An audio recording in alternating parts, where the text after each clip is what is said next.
Hello student, स्वागत है आपका एक और नए वीडियो में। आज हम एडगर एलन पो की famous short story the fall of the house of Usher की समरी को अच्छे तरीके से समझ रहे हैं। ये एक डरावनी कहानी है जिसमें एडगर एलन पो हमें एक ऐसे मकान के बारे में बता रहे हैं, एक ऐसे बड़े से घर के बारे में बता रहे हैं जिसमें कुछ सुपर नेचुरल था। तो चलिए अब हम लोग इस शॉर्ट स्टोरी के इंट्रोडक्शन को देखते हैं और उसके बाद फिर समरी को स्टार्ट करते हैं। तो ये जो स्टोरी है the fall of the house of Usher, यानी अशर का घर कैसे गिरा, ये सबसे पहली बार पब्लिश हुई थी 1939 में बर्टन्स जेंटलमैन्स मैगजीन में, और उसके बाद फिर इसे इंक्लूड किया गया था collection tales of the grotesque and arabesque में। तो इस कलेक्शन में भी ये स्टोरी इंक्लूडेड थी जो कि पब्लिश हुआ था ये कलेक्शन 1840 में। तो जैसे मैंने आपको बताया कि ये एक ऐसी स्टोरी है जो कि काफ़ी डरावनी है। तो ये एक गोथिक फिक्शन का वर्क है। गोथिक फिक्शन ऐसी डरावनी कहानियाँ होती हैं, ऐसी हॉरिफिक कहानियाँ होती हैं जिनमें कोई कैसल दिखाया जाता है, कोई डरावनी हवेली दिखाई जाती है और भूत प्रेत वगैरह एज एलिमेंट्स यूज़ किए जाते हैं। तो इस शॉर्ट स्टोरी की जो थीम्स हैं वो ऐसी ही हैं, मैडनेस यानी पागलपन, फैमिली आइसोलेशन यानी अकेलापन, और हॉरर जैसे एलिमेंट्स और थीम्स इसमें यूज़ हुए हैं। तो चलिए अब हम लोग इस शॉर्ट स्टोरी की समरी को और अच्छे तरीके से समझते हैं। तो हमें स्टोरी की शुरुआत में दिखाया जाता है एक अननेम्ड नरेटर, यानी एक ऐसा व्यक्ति जो कि कहानी को बता रहा है, नरेट कर रहा है, लेकिन उसका खुद का नाम क्या है ये नहीं बताया जाता।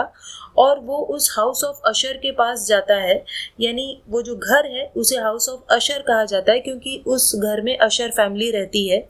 और जिस दिन नरेटर वहाँ पहुँचता है वो दिन बहुत ही डल है, बहुत ही डार्क है। काले काले अंधेरा है हर जगह और काले काले बादल छाए हुए हैं। इस तरीके से जो दिन है बहुत ही डल, डार्क और साउंडलेस है, कहीं पे भी कोई शोर नहीं है, एकदम शांति है। तो ये जो घर है नरेटर के बॉयहुड फ्रेंड यानी बचपन के साथी रॉड्रिक अशर का घर है। और ये जो घर है बहुत ही ग्लूमी यानी कि अंधेरे से भरा हुआ और मिस्टीरियस घर है। The narrator observes that the house seems to have observed an evil and diseased atmosphere.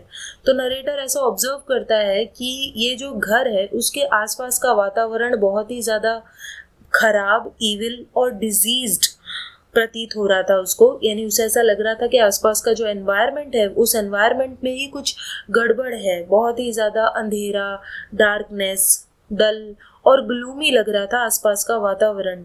और उस घर के आसपास के जो पेड़ थे वो भी सड़ रहे थे, डीके हो रहे थे। और आसपास जो पॉन्ड्स भी थे यानी जो तालाब थे वो भी मरकी थे, यानी उनके अंदर जो पानी था वो भी मटमैला सा था।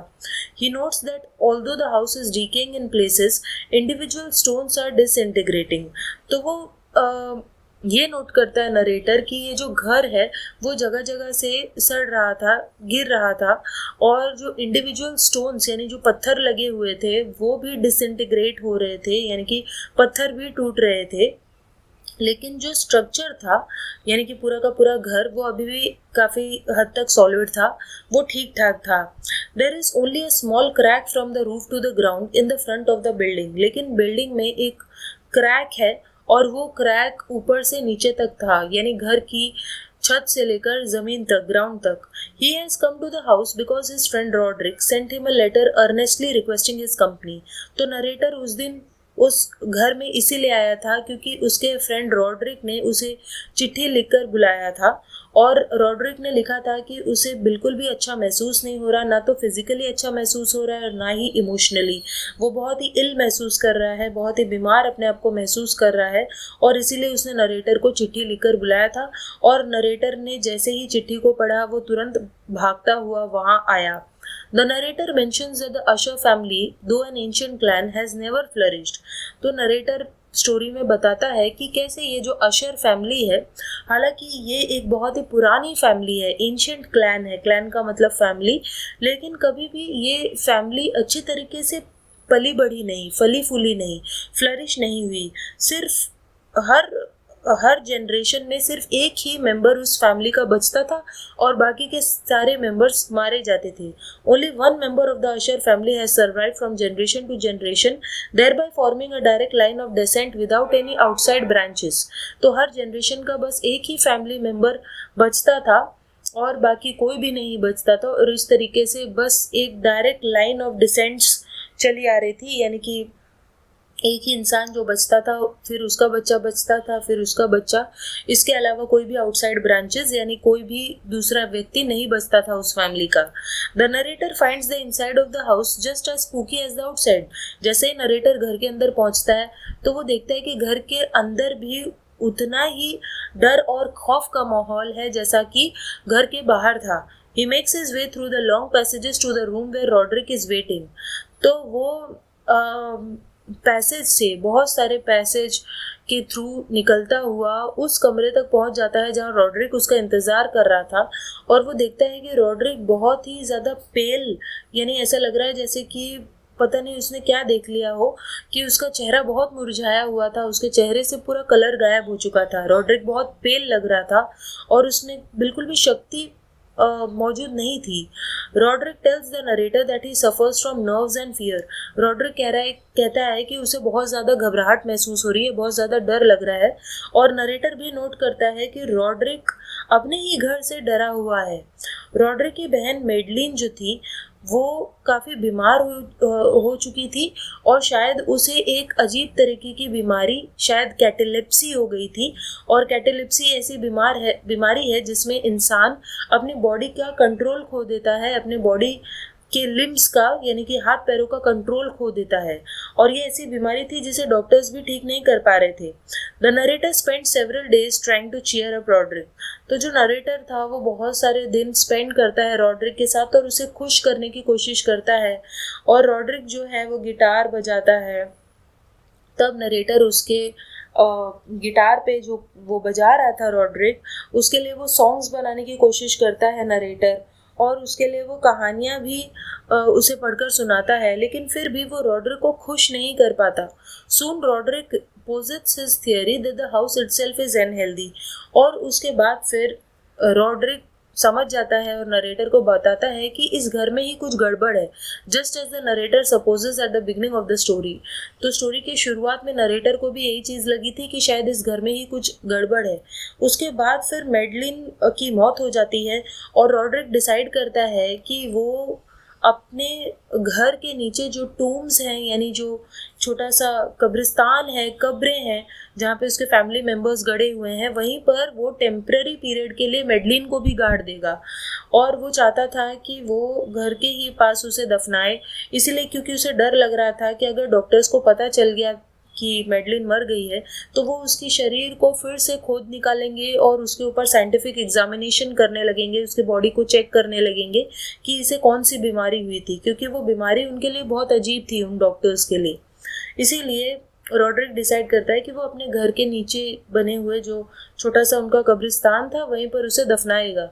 The narrator helps Roderick put the body in the tomb. और नरेटर रॉड्रिक की मदद करता है मेडलिन की डेड बॉडी को कब्र तक ले जाने में, उसे टूम में रखने में. And he notes that Madeline has rosy cheeks. और नरेटर देखता है कि मेडलिन का जो चेहरा है, उसके जो गाल हैं वो लाल हो गए हैं, और बहुत बार मौत के बाद ऐसा होता है, और इसीलिए शायद मेडलिन के भी गाल लाल हो गए थे, रोजी हो गए थे. The narrator also realizes suddenly that Roderick and Madeline were twins. और अचानक जब नरेटर मेडलिन का चेहरा देखता है तो वो रियलाइज करता है कि रॉड्रिक और मेडलिन तो ट्विंस थे, क्योंकि उनकी शक्लें एक जैसी थी. Over the next few days Rodrick becomes even more uneasy. अगले कुछ दिनों में रॉड्रिक और ज़्यादा अनईजी महसूस करने लगता है, और एक रात नरेटर को भी नींद नहीं आ रही होती, और तभी रॉड्रिक उसके दरवाजे पर खटखटाता है, और तब वो एकदम हिस्टेरिकल यानी कि एकदम पागलों जैसी हरकतें कर रहा होता है रॉड्रिक. और उसके बाद फिर रॉड्रिक नरेटर को खिड़की के पास ले जाता है और बाहर का नज़ारा दिखाता है, जहाँ पर वो देखते हैं कि एक अजीब तरीके की चमकीली सी ब्राइट गैस ने उस घर को घेर लिया था। The narrator tells Roderick that the gas is a natural phenomenon not altogether uncommon.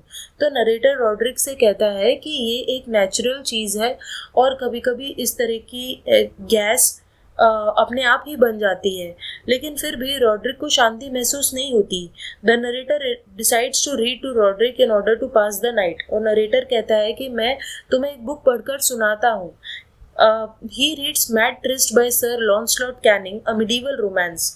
और इसके बाद फिर नरेटर रॉड्रिक को एक बुक पढ़कर सुनाने लगता है जिसका नाम होता है Mad Trist by Sir Launcelot Canning. ये किताब वो पढ़ने लगता है narrator. As he reads he hears noises. लेकिन जैसे जैसे वो उस बुक को पढ़ता है उसे भी कुछ अजीब तरीके की आवाज़ें सुनाई देने लगती हैं। At first he ignores the sounds. तो पहले तो वो इन साउंड्स को इग्नोर करता है और उसे ऐसा लगता है कि शायद वो भी रॉड्रिक की तरह बस इन आवाज़ों को इमेजिन कर रहा है। Soon however they became more distinct and he can no longer ignore them. लेकिन फिर ये जो आवाज़ें हैं वो और ज़्यादा साफ हो जाती हैं और अब तो नरेटर उन आवाज़ों को इग्नोर नहीं कर पा रहा था।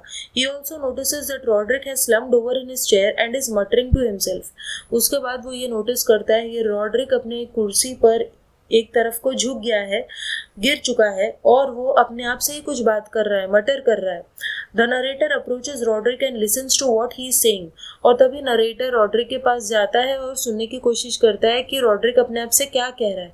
और तभी रॉड्रिक कह रहा होता है कि वो इन आवाज़ों को बहुत दिनों से सुन रहा है और वो उसे ये लग रहा है कि शायद उसने मैडलिन को जिंदा ही दफन कर दिया है। मैडलिन जिंदा थी and that she is trying to escape. और शायद मैडलिन अपनी कब्र से बाहर निकलने की कोशिश कर रही है। ही yells that she is standing behind the door। और उसके बाद वो जोर से चिल्लाता है रॉड्रिक और कहता है कि मैडलिन दरवाजे के पीछे खड़ी है। और उसके बाद फिर एक ज़ोरदार हवा आती है और दरवाज़ा खुल जाता है और रॉड्रिक का डर सही साबित होता है। मैडलिन सफ़ेद कपड़े पहने हुए उस दरवाजे के बाहर खड़ी थी और उसके शरीर पर, उसके हाथों पर खून लगा हुआ था स्ट्रगल करने की वजह से। She attacks Roderick as the life drains from her. और उसके बाद फिर वो रॉड्रिक को अटैक करती है और धीरे धीरे उसके शरीर से ज़िंदगी निकल रही थी, यानी कि वो मर रही थी। और उसके बाद फिर रॉड्रिक भी डर के कारण मर जाता है। The narrator fleas the house. और ये सब देखकर नरेटर उस घर से भाग जाता है। As he escapes the entire house cracks along the break in the frame and crumbles to the ground. और जैसे ही नरेटर वहाँ से भागता है वैसे ही उस घर में जो क्रैक मौजूद था उस क्रैक के ज़रिए वो जो पूरा घर था वो बीच से क्रैक ओपन हो जाता है, टूट जाता है और धरती पर वो घर गिरकर चकनाचूर हो जाता है। और इस तरीके से वो जो अशर का घर था उसकी फॉल होती है, वो पूरी तरीके से गिर जाता है। और यहीं पर ये जो डरावनी हॉरर स्टोरी है इसका अंत हो जाता है। आई होप आपको ये समझ में आई होगी। सो चलिए हम मिलते हैं नेक्स्ट वीडियो में, तब तक के लिए बाय।